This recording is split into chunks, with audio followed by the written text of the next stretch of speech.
Hello friends, welcome back to my YouTube channel. आज हम यहाँ पर आपको भारत की राज्य व्यवस्था से रिलेटेड 20 मोस्ट इंपॉर्टेंट क्वेश्चन बताएंगे जो कि यूपी ट्रिपल एससी के एग्ज़ाम में आते रहते हैं और ये लास्ट प्रीवियस ईयर के क्वेश्चन हैं। तो बिना देरी करे हुए हम वीडियो को स्टार्ट कर रहे हैं। वीडियो स्टार्ट करने से पहले हम आपसे गुजारिश करते हैं कि आप हमारे चैनल को सब्सक्राइब करें। नए आए हैं तो सब्सक्राइब करके बेल आइकन को दबाएँ, वीडियो को लाइक करें, शेयर करें और कमेंट करें। और इसी के साथ हमारे चैनल को भी सब्सक्राइब करें। और इसी के साथ हम अपने आज की वीडियो चालू करते हैं, जो कि हमारी वीडियो का फर्स्ट क्वेश्चन है। The constitution of India was adopted by the constituent assembly on dash and came into force on 26 जनवरी 1956। ये क्वेश्चन ये कहता है कि भारत का संविधान सभा द्वारा कब अपनाया गया था और 26 जनवरी को 1950 में से लागू हुआ था। तो ये जो है मतलब भारतीय संविधान हमारा 26 नवंबर 1949 में अपनाया गया था। तो क्वेश्चन फर्स्ट का जो ऑप्शन बी है वो करेक्ट है। हमारा भारत का जो संविधान था 26 नवंबर 1949 को अपनाया गया था और 26 जनवरी 1950 को हमने इसे लागू कर दिया था। इसी के साथ हम अपने दूसरे क्वेश्चन पर चलते हैं। हमारा दूसरा क्वेश्चन ये कहता है, which of this is not factor that contribute to making of the constitution of India. इनमें से वह कौन सा कारक नहीं है जो भारतीय संविधान के निर्माण में योगदान देता है। मतलब इसमें से ऐसी कौन सी चीज़ नहीं है जो हमारे भारतीय संविधान में योगदान नहीं देती है। तो जो हमारे भारतीय संविधान में योगदान नहीं देती है, आप समझ ही जाएंगे, वो हमारा इंडस्ट्रियल रिवोल्यूशन है। और बाकी के पार्लियामेंट्री डेमोक्रेसी, सोशल रिवोल्यूशन और राइट्स, बिल के राइट्स, ये सब उससे हमारे संविधान से रिलेटेड है। तो हमारे क्वेश्चन 2 का जो आंसर है वो ऑप्शन ए है, इंडस्ट्रियल रिवोल्यूशन। इसी के साथ हम अपने क्वेश्चन थर्ड पर चलते हैं। क्वेश्चन थर्ड थोड़ा हमारा लेंथी क्वेश्चन है, फिर भी कोई नहीं, हम आपको समझाने की कोशिश करेंगे। हम क्वेश्चन थर्ड पर चलते हैं। विच of the following is not an important feature of constitution of India. इसमें साफ साफ कहा है कि इनमें से कौन सी भारतीय संविधान की एक महत्वपूर्ण विशेषता नहीं है। तो हमारी जो इसकी महत्वपूर्ण विशेषता वो नहीं है, तो वो हमारा जो है वो हमारा ऑप्शन डी है। ऑप्शन डी हमारा it can be amended by the governor of state in consultation with MPs and MLAs। मतलब इसे राज्यपाल, संसदों और विधायकों के परामर्श द्वारा संशोधित किया जा सकता है। तो इसे क्या कहते हैं, ये भारत के राज्य के राज्यपाल द्वारा संशोधित नहीं किया जा सकता, तो ये इसका गलत है। तो इसी के साथ हम अपने क्वेश्चन 4 के तरफ चलते हैं। हमारा क्वेश्चन 4 ये कहता है, Who among the following proposed the suggestion of for Constituent Assembly first time in 1935। मतलब इसमें ये कहता है कि निम्नलिखित में से किसने सर्वप्रथम 1935 में संविधान सभा का सुझाव प्रस्तावित किया था।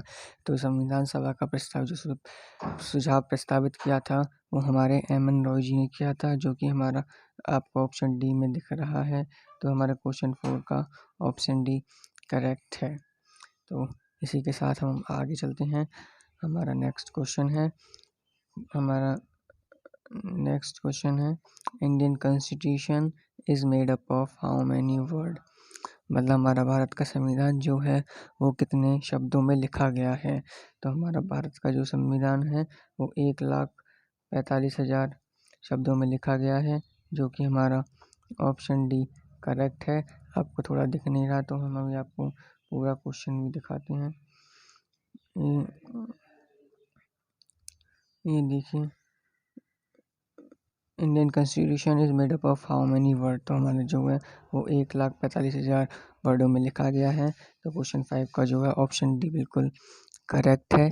इसी के साथ हम अपने 6th क्वेश्चन की तरफ चलते हैं। हमारा 6th क्वेश्चन ये कहता है, who said political democracy means a way of the life, recognize liberty, equality, fraternity as the principle of life। ये क्वेश्चन ये कहता है कि राजनीतिक प्रजातंत्र से तात्पर्य उस जीवन विधा से है जो जीवन में सैद्धांतिक रूप से बदलता, उदारता, समानता और भ्रष्टाचार को स्वीकार करती है। ये किसने कहा था। तो ये कथन हमारे डॉक्टर अम्बेडकर जी ने कहा था, डॉक्टर भीमराव अम्बेडकर ने, जिन्होंने हमारा भारत का संविधान लिखा था। तो क्वेश्चन 6 का ऑप्शन ए बिल्कुल करेक्ट है। इसी के साथ हम अपने क्वेश्चन 7 की तरफ चलते हैं। How many female member were there in constituent assembly. हमारी क्या कहते हैं कितनी महिलाएं जो थीं वो कॉन्स्टिट्यूएंट असेंबली की सदस्य थीं। तो ये है इसका आंसर 15 है। 15 हमारी महिलाएं सदस्य थी हमारी कॉन्स्टिट्यूएंट असेंबली की। क्वेश्चन 7 का ऑप्शन सी करेक्ट है। इसी के साथ हम अपने क्वेश्चन 8 की तरफ चलते हैं। Was the first temporary chairman of constituent assembly. हमारे कॉन्स्टिट्यूएंट असेंबली के टेम्पररी फर्स्ट चेयरमैन कौन थे? तो हमारे वो डॉक्टर सच्चिदानंद सिन्हा थे। डॉक्टर सच्चिदानंद फर्स्ट टेम्पररी चेयरमैन थे हमारी कॉन्स्टिट्यूएंट असेंबली के। इसी के साथ हम अपने नेक्स्ट क्वेश्चन की तरफ चलते हैं। हमारा नेक्स्ट क्वेश्चन ये कहता है the constitution of India was written in how many days. हमारे भारत का संविधान कितने दिनों में लिखा गया था? तो हमारे भारत का संविधान लिखा गया था, हमारे भारत का संविधान, इसमें ऑप्शन ए है more than 2 year and less than 3 year, मतलब 2 साल से ज़्यादा और 3 साल से कम।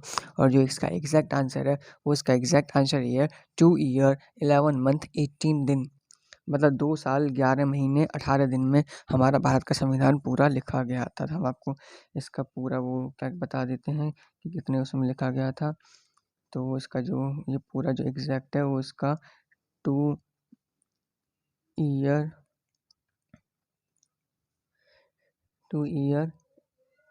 11 मंथ और 18 डेज ये लिखा गया था।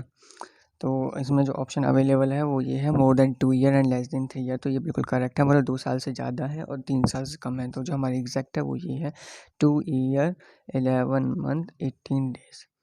ठीक है, तो फ्रेंड्स हम चलते हैं आगे। हमारे क्वेश्चन ये कहता है कि who was the chairman of drafting committee. तो हमारी जो ड्राफ्टिंग कमेटी के चेयरमैन है वो डॉक्टर B.R. अम्बेडकर हैं। तो क्वेश्चन 10 का ऑप्शन डी बिल्कुल करेक्ट है। इसी के साथ हम अपने आगे चलते हैं क्वेश्चन 11 की तरफ। Indian constitution is considered as भारतीय, ये कहता है भारतीय संविधान की को माना गया है, मतलब भारतीय संविधान को क्या माना गया? तो भारतीय संविधान को पार्लियामेंट्री माना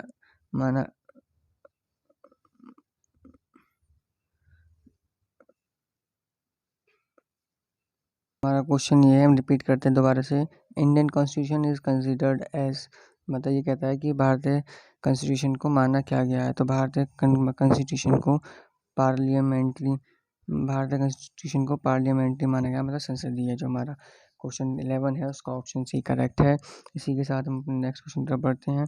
हमारा नेक्स्ट क्वेश्चन ये कहता है which of the following has been considered as soul of constitution, मतलब कि हमारे कॉन्स्टिट्यूशन की आत्मा किसको कहा गया है? तो हमारे कॉन्स्टिट्यूशन की आत्मा प्रेम्बल को कहा गया है, जैसे आप सभी जानते हैं, जो कि एक प्रस्तावना है जिसको हिंदी में प्रस्तावना बोलते हैं। क्वेश्चन 12 का आंसर सी है।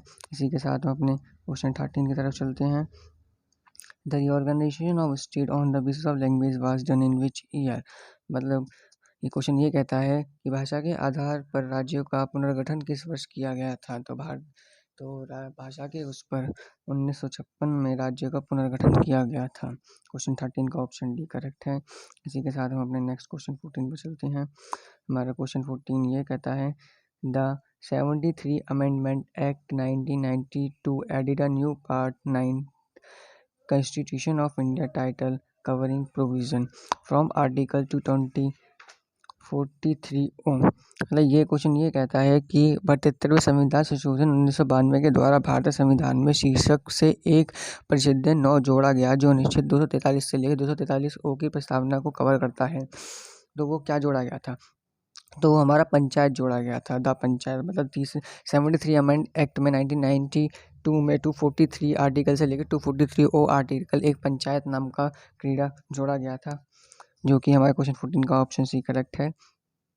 और हमारा next question 15 in which part of our constitution 3 tier system of panchayat has been given, मतलब ये क्वेश्चन ये कहता है कि हमारे संविधान में किस भाग में 3 सयानों में पंचायत बनाने की प्रक्रिया की गई? तो वो हमने अब जैसे भी हमारा अपने क्वेश्चन में देखा पार्ट 9 में पंचायत को लागू किया गया था अमेंड 73 अमेंड एक्ट के द्वारा। तो क्वेश्चन 15 का आंसर भी ए है। ये क्वेश्चन का आंसर ए है, पार्ट 9 में ही किया गया था इसको। और हम अपने नेक्स्ट क्वेश्चन की तरफ चलते हैं। हमारा नेक्स्ट क्वेश्चन ये कहता है the Union Public Service Commission in India has been established under which article of constitution of India, मतलब क्वेश्चन ये कहता है कि भारत में संघ लोक सेवा आयोग का गठन भारत के संविधान में किस अनुच्छेद के अंतर्गत किया गया था। तो इसका जो किया गया था, ये जो लागू की गई थी वो आर्टिकल 315 के अंतर्गत की गई थी। तो क्वेश्चन 16 का आंसर डी है। इसी के साथ हम अपने क्वेश्चन 17 पर चलते हैं। हमारा क्वेश्चन 17 कहता है, in which article of Indian constitution provision of election commission is mentioned. मतलब हमारा ये क्वेश्चन 17 ये कहता है कि संविधान में किस अनुच्छेद में चुनाव का उल्लेख किया गया है। तो संविधान के 324वें अनुच्छेद में इसका इलेक्शन का इलेक्शन का अनिवार्य किया गया है। तो इसका आंसर सी है, आर्टिकल 324 में। तो क्वेश्चन 17 का करेक्ट आंसर 17 का करेक्ट आंसर सी है। इसी के साथ हम अपने क्वेश्चन 18 की तरफ चलते हैं। When Tripura has been awarded a complete statehood, मतलब त्रिपुरा को कब संपूर्ण स्टेट का दर्जा दिया गया। तो इसको 1972 में संपूर्ण दर्जा दिया गया। तो इसका क्वेश्चन 18 का ऑप्शन बी करेक्ट है। हमारा क्वेश्चन 19 कहता है, under which article of Indian constitution of the government of India has started Bharat Ratna and Padmashri. मतलब भारत संविधान के अनुसार भारत सरकार ने भारत रत्न और पद्मश्री किस आर्टिकल के उससे लागू किया था। तो अनुच्छेद सेक्शन 17 के उसमें अनिवार्य में भारत ने भारत रत्न और पद्मश्री को चालू किया था। तो क्वेश्चन 19 का सेक्शन 17 आंसर है। क्वेश्चन 19 का ऑप्शन सी करेक्ट है। इसी के साथ हम अपने आज की वीडियो के लास्ट क्वेश्चन पे चलते हैं। हमारा लास्ट क्वेश्चन ये कहता है, in which state of the following Indian state there is a provision of the uniform civil code. मतलब भारत का एकमात्र राज्य वह कौन सा है जहाँ समान सिविल कोड का प्रावधान है। तो वो हमारा गोवा है। तो क्वेश्चन 20 का ऑप्शन ए है। तो फ्रेंड्स, हमने आज की वीडियो में आपको भारत की राज्य व्यवस्था से रिलेटेड 20 इंपॉर्टेंट क्वेश्चन बताए हैं, जो कि हमारे वीडियो का पहला पार्ट है। और हम अपनी वीडियो का दूसरा पार्ट जल्द डालेंगे। अगर आपको वीडियो पसंद आए तो हमारे चैनल को लाइक करें, हम सब्सक्राइब करें और ज़्यादा से ज़्यादा शेयर करें। धन्यवाद। और आपको जो PDF हो वो डिस्क्रिप्शन बॉक्स में मिल जाएगी। इसी के साथ हम आपसे विदा लेते हैं। धन्यवाद।